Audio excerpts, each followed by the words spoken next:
আসসালামু আলাইকুম প্রিয় শিক্ষার্থীবৃন্দ, দক্ষিণ সাদারচর উচ্চ বিদ্যালয়ের নিয়মিত অনলাইন ক্লাসে সবাইকে স্বাগতম জানিয়ে আবারও শুরু করছি আমি মোহাম্মদ সুজন শিকদার। আজকে আমাদের টপিক হলো গত সপ্তাহের যেটুকু বাকি ছিল তা নিয়ে আলোচনা করব। আমরা গত সপ্তাহে আলোচনা করেছিলাম সাফিক্স প্রিফিক্স সম্পর্কে। নিশ্চয়ই তোমরা সবাই বাড়িতে প্র্যাকটিস করেছ। আমরা আজকে বাকি নিয়মগুলো দেখব। তো সাফিক্স প্রিফিক্সের পরে যে নিয়মটা তা হলো অ্যাসার্টিভ সেন্টেন্সে সবসময় প্রথম শব্দটা সাবজেক্ট। আমরা অনেকেই মনে করে থাকি ইংরেজিতে যে কোনো সেন্টেন্সের শুরুতে যে শব্দটা থাকে তাই সাবজেক্ট, কিন্তু এই ধারণাটি সম্পূর্ণই ভুল। শুধুমাত্র অ্যাসার্টিভ সেন্টেন্সে যেই শব্দটা প্রথমে বসে তাই হলো সাবজেক্ট। অন্য একটি সেন্টেন্সেরও প্রথম শব্দটি সাবজেক্ট নয়। যেহেতু আমাদের সাফিক্স প্রিফিক্সে 4টা পার্টস অফ স্পিচের ব্যবহার, তাই অ্যাসার্টিভ সেন্টেন্সে আমরা প্রথম শব্দটা নাউন হিসেবে ব্যবহৃত করব। এখন আমার যদি ইন্টারোগেটিভ সেন্টেন্স পরীক্ষাতে আসে বা ইম্পারেটিভ সেন্টেন্স আসে, সেই ক্ষেত্রে আমি কি করব? ইন্টারোগেটিভে সাবজেক্ট কিন্তু সবার প্রথমটা হয় না, আবার ইম্পারেটিভেও কিন্তু প্রথম শব্দটা সাবজেক্ট হয় না। প্রত্যেকটি সেন্টেন্সেরই স্ট্রাকচার রয়েছে। ওই স্ট্রাকচার অনুযায়ী প্রত্যেকটি সেন্টেন্সের সাবজেক্টগুলো ভিন্ন ভিন্ন জায়গায় বসে থাকে। তাহলে আমাদেরকে জাস্ট এটুকু মনে রাখতে হবে যে অ্যাসার্টিভ সেন্টেন্সের প্রথম শব্দটি হবে সাবজেক্ট, আর সাবজেক্ট হলে ওই শব্দটি হবে নাউন ফর্ম। একটি এক্সাম্পল দেখো।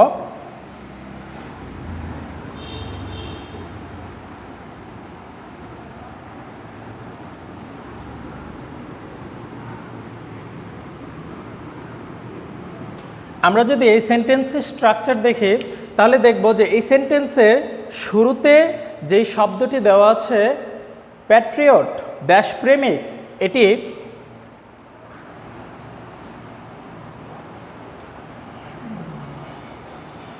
দেখো এই শব্দটি এই সেন্টেন্সের মধ্যে সাবজেক্ট হিসেবে ব্যবহৃত হয়েছে, কিন্তু এই শব্দটি কোন পার্টস অফ স্পিচে দেওয়া আছে সেটি আমরা এখনও জানি না। আমরা যদি এই সেন্টেন্সটি দেখি তাহলে দেখব যে এই সেন্টেন্সের শেষে একটি ফুল স্টপ ব্যবহৃত হয়েছে। তো যেই সেন্টেন্সের শুরুতে সাবজেক্ট এবং শেষে ফুল স্টপ থাকে তা হলো একটি অ্যাসার্টিভ সেন্টেন্স। আর অ্যাসার্টিভ সেন্টেন্সে যেহেতু প্রথম শব্দটি সাবজেক্ট, তাই এই শব্দটিকে আমরা নাউন ফর্মে নিয়ে যাব। এখন প্যাট্রিয়টের নাউন ফর্মটা কি? প্যাট্রিয়টের নাউন ফর্ম প্যাট্রিয়টিজম, অর্থাৎ দেশপ্রেম। তাহলে আমার সেন্টেন্সটি কারেক্ট হয়ে যাবে। আমরা যদি অ্যাসার্টিভ সেন্টেন্সের স্ট্রাকচারটিকে লক্ষ্য করি তাহলে প্রথমে সাবজেক্ট, তারপর ভার্ব, এরপর অবজেক্ট, এই তিনটি স্ট্রাকচার ফলো করতে হবে। তাহলে এখানে প্যাট্রিয়টিজম সাবজেক্ট এবং এই শব্দটি নাউন ফর্মে ব্যবহৃত হয়েছে। সুপ্রিয় শিক্ষার্থীবৃন্দ, তোমাদেরকে এটা মনে রাখতে হবে যে আমরা যে কোনো সেন্টেন্স দেখলেই শুরুতে সাবজেক্ট বসাবো না, কেবলমাত্র অ্যাসার্টিভ সেন্টেন্সই আমরা শুরুতে সাবজেক্ট বসাবো আর সেই সাবজেক্টটি নাউন ফর্মে বসাবো। তাহলে আমরা এখন পরের নিয়মটি দেখি।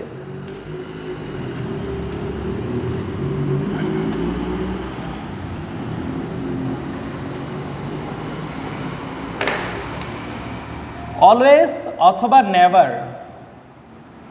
আমরা সবাই বাক্যের মধ্যে কখনো না কখনো এই অলওয়েজ অথবা নেভার ব্যবহার করেছি, কিন্তু অলওয়েজ অথবা নেভারের ব্যবহার সম্পর্কে আমরা কতটুকু জানি? এই অলওয়েজ অথবা নেভার বাক্যের প্রথমে অথবা বাক্যের মধ্যখানে বসতে পারে। যখন বাক্যের প্রথমে থাকবে তখন এদের পর কোন পার্টস অফ স্পিচ বসবে, আর অলওয়েজ অথবা নেভার মাঝখানে থাকলে এদের পর কোন পার্টস অফ স্পিচ বসবে, এটা নিয়ে আমি এখন আলোচনা করব। আমরা যদি একটি সেন্টেন্স লক্ষ্য করি, অলওয়েজ স্পিক দ্য ট্রুথ।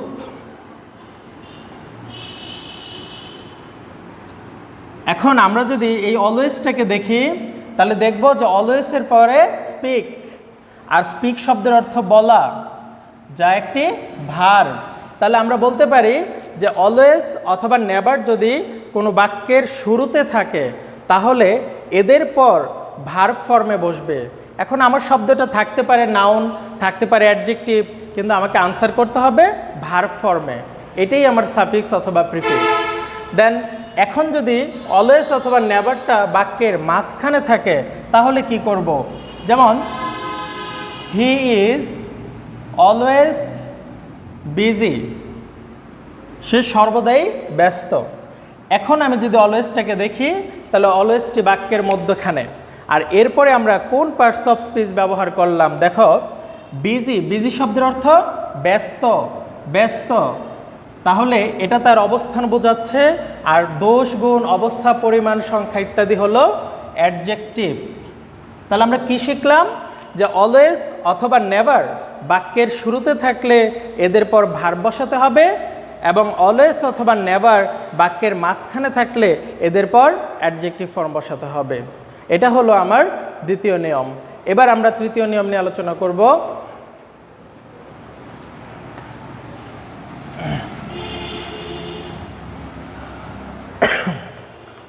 তৃতীয় নিয়মটি হলো প্রিপোজিশন। আমরা সবাই প্রিপোজিশন সম্পর্কে অবগত রয়েছে। প্রিপোজিশন, আসলে প্রিপোজিশন নির্দিষ্ট করে বলা যাবে না যে 20টা বা 30টা রয়েছে। প্রিপোজিশন অসংখ্য ব্যবহৃত হয়ে থাকে। এটা ডিপেন্ড করে এর অর্থের উপরে। প্রিপোজিশন অ্যাপ্রোপ্রিয়েট হতে পারে, অথবা প্রিপোজিশন অর্থের উপরে ডিপেন্ড করেও বসতে পারে। তবে আমাদের সাফিক্স প্রিফিক্সে একটি বিশেষ নিয়ম রয়েছে, তা হলো টু ব্যতীত সকল প্রিপোজিশনের পর আমরা ভার্বের সাথে আইএনজি যুক্ত করব। টু ব্যতীত সকল প্রিপোজিশন, এখন এটা ইন হতে পারে, অফ হতে পারে, ফর হতে পারে, উইথ হতে পারে, বাই হতে পারে, যাই হোক, টু ব্যতীত সকল প্রিপোজিশনের পর আমরা ভার্বের সাথে আইএনজি ব্যবহার করব।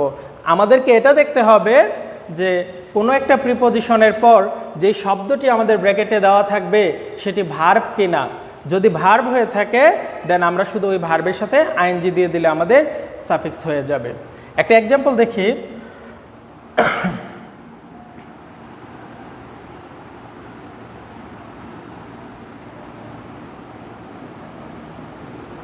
I'm going to market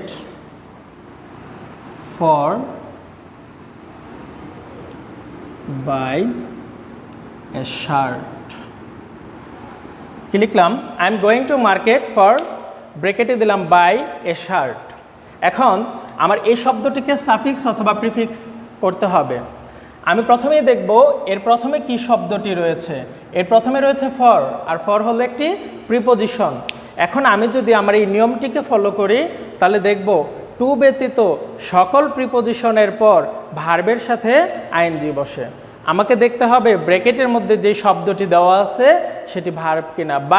by শব্দের অর্থ ক্রয় করা, অর্থাৎ কাজ করা বোঝায়। ক্রয় করা, আমি যদি কোনো কিছু ক্রয় করতে যাই মার্কেটে, দেন আমাকে কাজ করতে হবে, তাহলে আমরা বলতে পারি যে ভার্ব।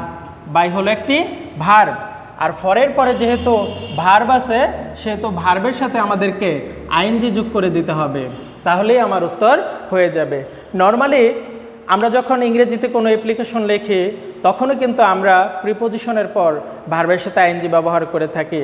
যেমন prayer for setting up a canteen, এখানে আমরা অনেকেই লক্ষ্য করি না, তবে এটাই ফ্যাক্ট যে প্রত্যেকটি প্রিপোজিশনের পর ভার্বের সাথে আইএনজি ব্যবহার করতে হয়। এটা ছিল আমার 3 নম্বর নিয়ম।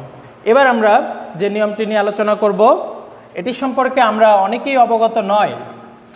আমরা সাধারণত সেন্টেন্সগুলোতে এই নিয়মটি ব্যবহার করি না। তবে যেমন সাধারণত টু এর পর ভার্বের প্রেজেন্ট ফর্ম, এটাই হলো আমাদের নিয়ম।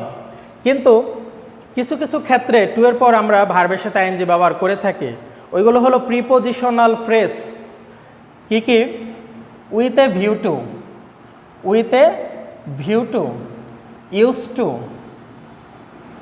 আমরা যখন এই দুটি শব্দ দেখি, এই দুটি শব্দের পর টু ব্যবহৃত হয়। যদিও নর্মালি টু এর পর ভার্বের প্রেজেন্ট ফর্ম বসে, কিন্তু উইথ এ ভিউ টু অথবা ইউজ টু এ দুটি প্রিপোজিশনাল ফ্রেজ, এদের নিজস্ব অর্থ রয়েছে, যার কারণে এদের পর সবসময় ভার্বের সাথে আইএনজি ব্যবহার করতে হয়। একটি এক্সাম্পল দেখি, যেমন I went to market with a view two